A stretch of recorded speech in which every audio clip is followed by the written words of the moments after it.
For capstone number 3, I chose to write about the coastal region of South Carolina known as the Low Country. It is the region beginning in the Myrtle Beach area in the northern part of South Carolina and extends south to Charleston, about 50 miles. It is known for its wonderful beaches and moderate temperate climate. It has become a popular tourist destination. The problem is the storm surges and the vast network of natural waterways along the coast.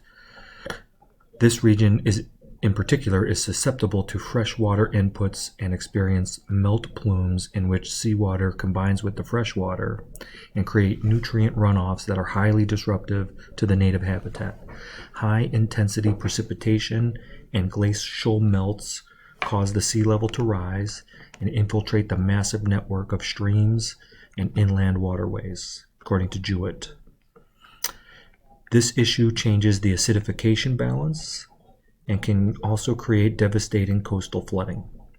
Janowitz and Petruska in 1996 discovered an analytic tool to predict the most vulnerable areas to flooding, and they proposed that the best remedy might just be trying to predict the areas which might experience the most surge during these high-risk events, like storms or big rainfalls. The problem is due to the general warming trends. The storms are getting more intense and building in frequency. Overbuilding has led to redirecting the natural water flow, and this will most likely get worse as the warming trends continue. Some propose spending $20 billion to build seawalls along the South Carolina coast. According to Fretwell, he predicts that we could need over 50,000 miles of seawall over the entire United States, costing nearly $500 billion. The alternative would be to just move more communities inland to higher and less susceptible territories. That would be expensive as well. Thank you.